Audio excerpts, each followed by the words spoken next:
Uh, Good evening, sir. My question is, how do I face the fear of physical or psychological pain when I'm trying to level up my efforts?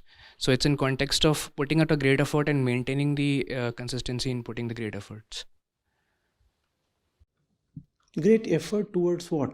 towards anything, maybe physical, maybe intellectual. No, you cannot put efforts towards anything Let me give you an and example. expect the whole thing to go soundly and healthily.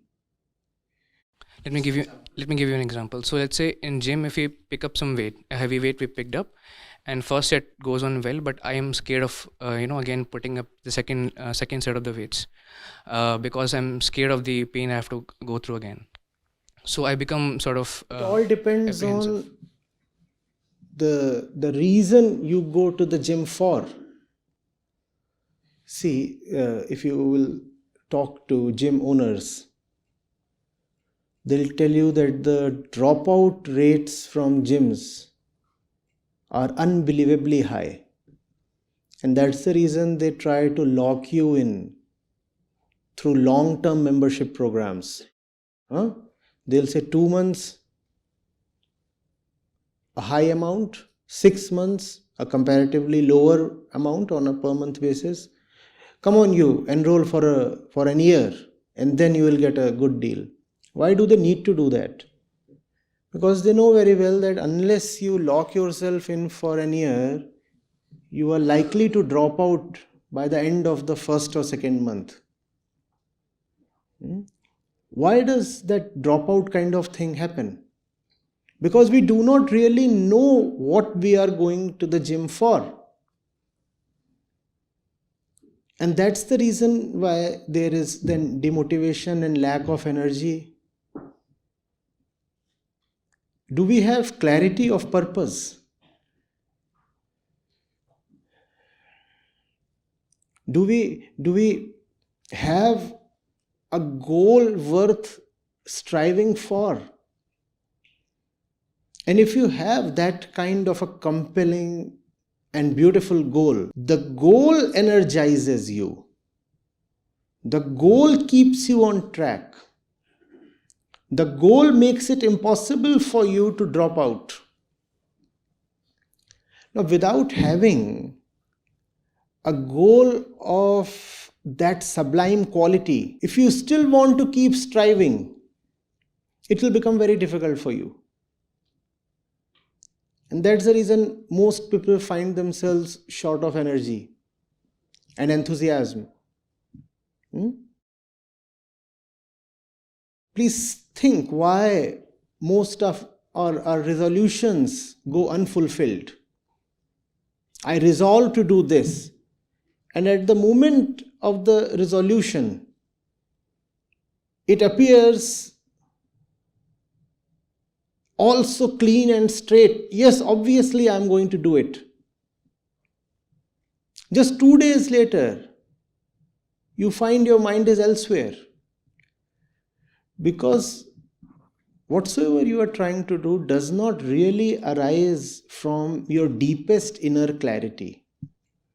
It comes from some kind of an influence from somewhere. And influences are aplenty.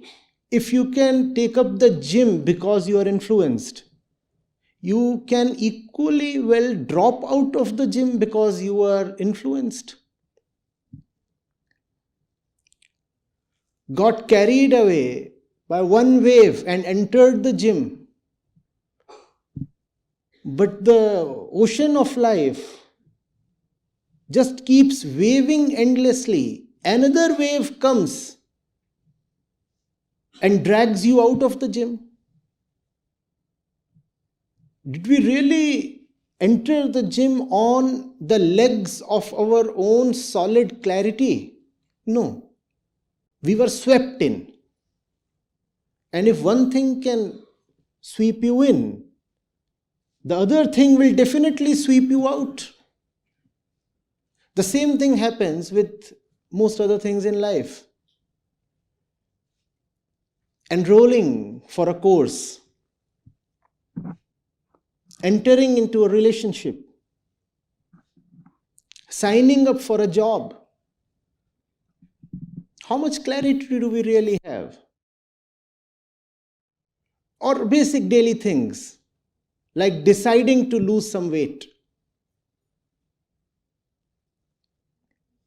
Huh? Or learning to play guitar, or learning to swim. It all lasts a maximum of 14 days.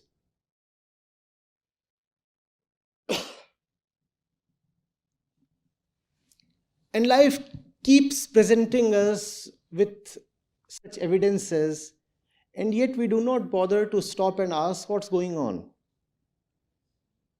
Are these desires even mine? All targets are desires, right? Are these desires even mine?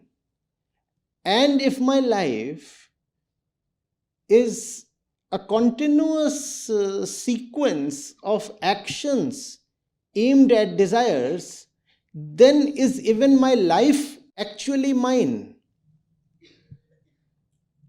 Or am I living a random life?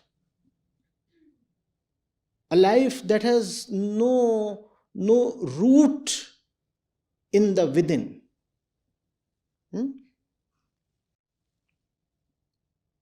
Then in some sense, we are not even alive. You can call it as the myth of life. We are not even alive. Why not we are not alive? Because there is no solid inner center called the I. No, that is not there. It's intriguing and beautiful.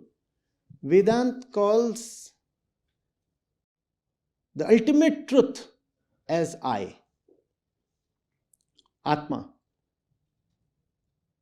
Think of it. Why should such a peculiar name be given? Why should these two be equated? How can Satya and Atma be one? But that's what. If there is no unconditioned self within, then there is only falseness in entire life. I'm not sure whether the answer is addressing your query at the granular level, but I'm trying to provide a framework within which all such queries can be seen. People say, oh, but I don't feel like going to my workplace. That's because that is not your workplace at all.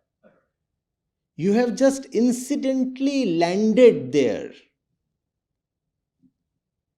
And now you are trying to just drag the dead thing on. In marriages, they call it as the 7-year thing. After 7 years, you feel terribly tired of your spouse. And then there are either divorces or extramaritals or many other things, they start happening. That's because the fellow was not your spouse at all. It's like being drugged and wedded. How is that fellow your spouse? Aren't we all living in a perpetually drugged condition?